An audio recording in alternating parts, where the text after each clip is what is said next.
Hello guys, how we doing? Welcome back to the Three Hammers. Oh my God, I feel like Irene Cara this morning. What a feeling. What a feeling. When the season starts and the fixtures come out, there's a couple of fixtures I always look out for. Obviously Tottenham, because we hate them. We beat them a couple of weeks ago. Then I look for the Arsenal game. We beat them a couple of months ago. And we beat them last night.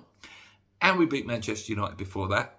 We are in some serious form at the moment. I know we had the terrible, and I was heartbroken after the Liverpool game and the Fulham game, which was awful. But we have come through that and really bounced back and shown what it's about. I hate Arsenal with an absolute passion. I work with a lot of their fans and they're so arrogant, they're so self-entitled. Their whole, just what they're about, I just do not like them. I don't like their manager. I don't like the fact that they signed Declan Rice, and everything last night was about Declan Rice's big, glorious moment to score against West Ham and rub it in. That was what all the headlines were going to be. The fact that he appeared on their programme as like a little dangle towards West Ham fans to try and make us bite. Oh, it's beautiful to beat them. I hate them. I absolutely hate them. I hate Arsenal. I tell you what though, when the lineups first come out, I was nervous. I actually put a tweet out saying 4-0 incoming. When I see Oggy there and Mavropanos, I was a bit like, oh dear, because Odegaard, Saka and Martinelli, all that lot, they're so good and they're so tricky. I just thought we might get done with pace. We sat in really well. We had the first chance. They, don't get me wrong, listen, they camped in our half and was constantly, but it seemed like they kept going sideways. We had worked out a plan to, try and narrow that midfield, and then they had to go wide. And then we trusted in Mavropanos and Oggy to head the ball out, and it worked for most of the game. Odegaard was fantastic for them. He's just so good on the ball. As silky as anything, that Odegaard. Like, just, you can't touch him. He's got the magical pass in him. But yeah, we managed to sort of keep them quiet. The big disappointment of the game was obviously Paquetá apparently got injured in the warm-up. David Moyes has said in the post-match conference, that they just tried to get him through it, but straight away he sort of knew that he weren't ready, and then obviously tried to do that little run, and he sort of put his knee out. Hopefully he's okay. But yeah, we did go 1-0 up. The ball was played forward. Jarrod Bowen managed to keep the ball in, or so it looks, or so inconclusive it looks. I don't care. I do not care. It did count. It was played back into Big Tom. Soucek put it in. Long VAR check. But again, there was no conclusive angle. All the Arsenal fans, Thierry Henry, all that lot, you can go and sulk. I don't care. I love it. I will drown. I will bath in your tears today. It's beautiful. So 1-0 up. Brilliant. Backs to the walls again for a little while. Saka hit the post. And then I think Areola forced a good save. But their finishing was off, Arsenal. Amount of chances that Jesus missed. Headers that weren't even, didn't get on target. Saka had a good header as well. But yeah, second half, we think 1-0 and, classic Gonzo line that Moyes was going to feed them Xanax at half-time and we'd come out sluggish. We actually come out really, really well again. Listen, they was always going to have loads of pressure and loads of possession. It was just about how we capitalise it. We always looked really dangerous on the break. Though actually, when we had the ball, we looked like we had a few little patterns of passing in the game. We did get the second goal, a really fantastic whip ball in from James Ward-Prowse. And Big Dinos Mavropanos heads it in against his former club. And there's your headlines. A player scores against his former club. Bullet header. Proper like England training ground goal. Ward-Prowse to Maguire, that sort of thing. Big slab head on it. 2-0. We knew there was going to come on. And they did. They put a lot of pressure on. There was some good chances. Again, Odegaard in the box. A little bit of dancing, played the ball through, whipped it over. Jesus missed a really good header.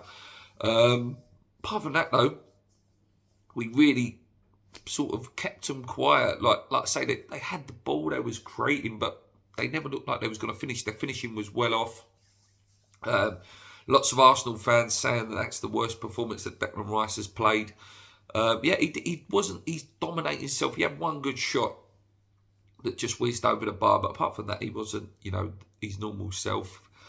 And then right at the end, just to rub salt in the wound. I wish he would have scored it though. Obviously, Emerson's busted down the left-hand side, bursts into the box. Declan Rice waves the foot at him. Over he goes. Emerson, penalty. Benny usually Mr. Reliable from the penalty spot. Poor penalty from him, actually. David Raya saves it. Could have been 3-0, which would have been beautiful. But yeah, we did it. We did it. David Moyes has finally beaten a top 6 side away in Arsenal, and finally beaten Arsenal at their ground. Apparently, I think it was like 17, 18 attempts to do it, 4 draws in that time. Just fantastic. Oggy rolling back the years, as my thumbnail says. After being initially nervous, he really, was winning every header, putting the blocks in. Yes, he had that one little wobble in the first half where he just sort of stepped out too far and nearly got caught out of possession. I thought Edson Alvarez was fantastic, constantly stepping into the back line when needed, to protect Oggy, protect Mavropanos. It was just a really strong performance. And listen, I know, that there's times for Moyes performances like that. And whenever people throw that, your Moyes out, it's not because of games like that. I'm fine with West Ham grinding it out against an Arsenal, grinding it out against the Man United of old, for example. It's when we put those sort of performances in against a Burnley, a Luton, a Forest, for example, when we know we've got the attacking threat to do it. That's where my issue lies. But enough of that. Moyes gets credit tonight and last night. Fantastic. We sit really comfortably up there now. It's absolutely crazy that only 7 points and we're safe, which West Ham could be safe in January, which is, unheard of. I think it's our record points for this time in the season as well. Just brilliant. Really, really brilliant. Yeah, the unfortunate thing now is, like I say, is how injured is Lucas Paquetá. Hopefully not too bad. I do believe that is Kudus's last game. And he will go after the African nations now. Again, if Paquetá's injured and Kudus is going, it doesn't look as strong. When Benny come on, he hasn't got it. He just hasn't got that magic. He worked hard, but he just hasn't got, I call it the sexy pass. Paquetá's got that sexy pass, that he's strong on the ball, and Benny's incredibly frustrated. So I think we will have to go in to the market. I don't know how far away Antonio is. I've never been his biggest fan anyway. But yeah, we'll need something there with Bowen, because it has worked. It's a shame that just as Moyes sort of finds something that works, it looks like it'll be broken up for a little while. Brilliant. My man of the match, I have to give it to Oggy, because I was so nervous about it before the game. I was so nervous. But like I say, rolled back the years. Him or Alvarez for me, I thought they were fantastic. What a result. If we go and beat Brighton in a few days' time, I tell you what, we are absolutely flying. Finishing, it's still a big if we finish in the top 6 this season, it'll be a remarkable season, especially if, we carry on, maybe get to a semi-final of the Europa League. What a season it could be. It's still alive now. After going a little bit on a downer for a couple of weeks with the Fulham and the Liverpool game, we've definitely bounced back, and it's just about keeping that momentum going now. It's going to be hard because of Kudus and Paquetá, but yeah, what a day, what a result. If you are working today, please rub it in them Arsenal fans. I'm going to have to do a welfare check on one of the Arsenal guys I work with. Didn't reply to any texts last night. No blue ticks as well on WhatsApp. Might have to do a little welfare check on him, see that he's okay. But absolutely amazing. I love beating these guys. Hate them. Absolutely hate them. We may be back with a podcast later, guys. Paul's not been very well since he's come back from England, obviously back in Belfast. Comes back to the England air and he can't take it no more. His Cockney lungs can't take it anymore. Guys, thank you so much. Hit the like button. Comment below. Let me know what you thought of the game. And until next time, come on, you Lions!